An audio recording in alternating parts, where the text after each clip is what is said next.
ოპოზიციაში მიიჩნევენ, რომ ხელისუფლება 4 ოპოზიციური პარტიის აკრძალვის პროცესს შეგნებულად აჭიანურებს. მათივე შეფასებით ეს საქართველოსა და ამერიკის შეერთებულ შტატებს შორის ურთიერთობების შესაძლო გაუმჯობესების მოლოდინს უკავშირდება. ქართულ ოცნებას საკონსტიტუციო სასამართლოში შეტანილი სარჩელით ლელოს ნაციონალური მოძრაობის აღლისა და ფედერალისტების აკრძალვა სურს. ოპოზიციური პარტიების წარმომადგენლები კი აცხადებენ, რომ სასამართლო პროცესის მიუხედავად პოლიტიკურ საქმიანობას არ შეწყვეტენ და ხელისუფლების შეცვლამდე ბრძოლას გააგრძელებენ.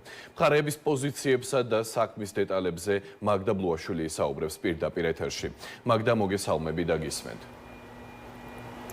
როდის დაიწყებს საკონსტიტუციო სასამართლო პარტიების აკრძალვასთან დაკავშირებით ქართული ოცნების სარჩელის განხილვას. ამ კითხვაზე კონკრეტული პასუხი ჯერჯერობით არ არსებობს, თუმცა აუცილებლად უნდა ითქვას ის, რომ თავის მხრივ საკონსტიტუციო სასამართლოს რამდენიმე თვე ჯერ კიდევ აქვს იმისთვის, რომ სარჩელის განხილვა დაიწყოს.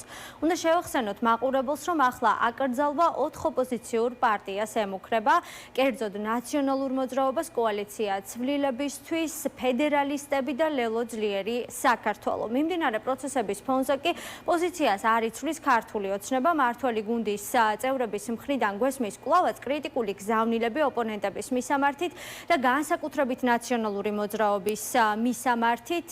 დანაშაულებრივ ორგანიზაციას უწოდებენ ახლა ქართული ოცნების წევრები ნაციონალურ მოძრაობას და ამბობენ, რომ მასთან დაკავშირებული პარტიებიც აუცილებლად უნდა აიკრძალოს იმისთვის, რომ პოლიტიკური ველი გაიწმინდოს. თუმცა განსხვავებული მოსაზრებები გვესმის იმ ოპოზიციონერი პოლიტიკოსების მხრიდან, რომლებიც იმ ოპოზიციურ პარტიებს წარმოადგენენ, რომლებსაც ახლა აკრძალვა ემუქრებათ. ისინი ამბობენ, რომ თუ პროცესები მივა ბოლომდე, ეს იქნება დემოკრატიის დასამარებისკენ კიდევ ერთი გადადგმული ნაბიჯი და აქვე ჩვენ მათ დავუსვით მთავარი კითხვა იმ ნაწილში, თუ კი პარტიები მართლაც აიკრძალება, რა კონფიგურაციით შეიძლება მივიდეს ოპოზიციური სპექტრი 2028 წლის საპარლამენტო არჩევნებზე და პასუხად მივიღეთ ის, რომ თუ კი პარტიების აკრძალვაზე მიდის საუბარი, არანაირ დემოკრატიულ არჩევნებზე საუბარი არ იქნება.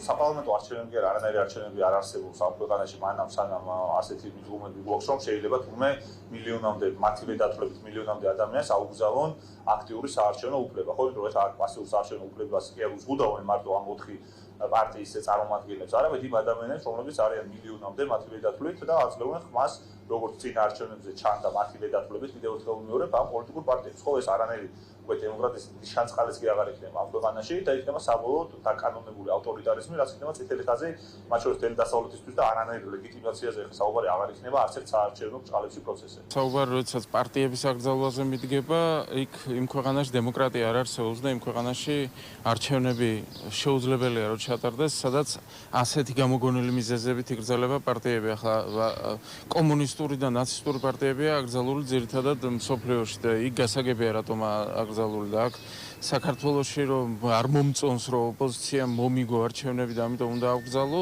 ეს პრინციპი რა განსმოქმედებს, აქ უკვე დემოკრატიასთან საუბარია არ აგვაქვს დემოკრატიაზე და შესაბამისად გასაგებია რომ არჩევნებში მონაწილეობას უბრალოდ აზრი ეკარგება. ქართულ ოცნებაში კარგად აცნობიერებენ თუ რამხელა ფასი ექნება თვითონ ქართული ოცნებისთვის პარტიების აკრძალვას, როგორც უკიდურეს ზომას და იმ ფორმით, რომელსაც ქართული ოცნება იყენებენ მხოლოდ და მხოლოდ ყველაზე ველური ავტორიტარული რეჟიმები. ამრიგად ეს არის მათი პოლიტიკური განაჩენის ერთ-ერთი ეპიზოდი, რომელზეც ის დაეფუძნება თუ კი პარტიებს აკრძალავენ.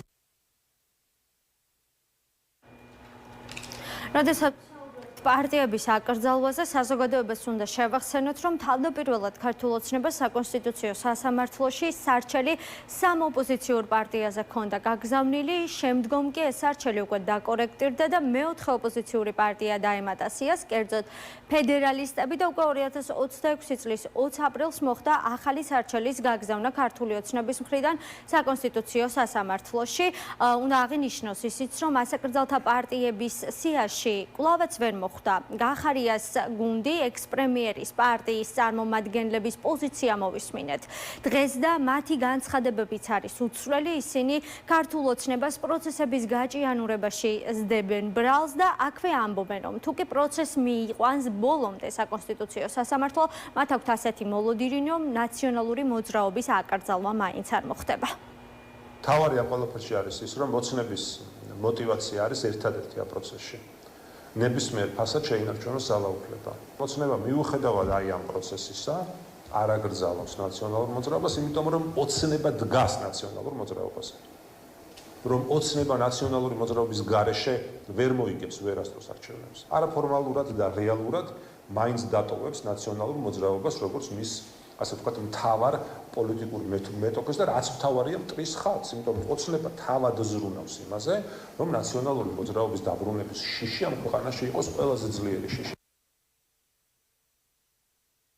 თქვენ გამოისმინეთ პოლიტიკური შეფასებები აღნიშნულ საკითხთან დაკავშირებით, თუმცა პოლიტიკურ სპექტრში კვლავაც რჩება მთავარი კითხვა, როდის დაიწყებს საკონსტიტუციო სასამართლო პარტიების აკრძალვასთან დაკავშირებით სარჩელის განხილვას. ეს კითხვა პასუხგაუცემელი რჩება, თუმცა ოპოზიციონერი პოლიტიკოსები მიიჩნევენ, რომ დემოკრატიის დასამარებისკენ კიდევ ერთი ნაბიჯი იქნება გადადგმული ამ პროცესით, თუმცა განსხვავებული მოსაზრებები ჟღერდება ქართული ოცნების მხრიდან, რომლებიც აცხადებენ, რომ აუცილებლად უნდა გათავისუფლდეს პოლიტიკური სივრცე აგენტურული ოპოზიციისგან.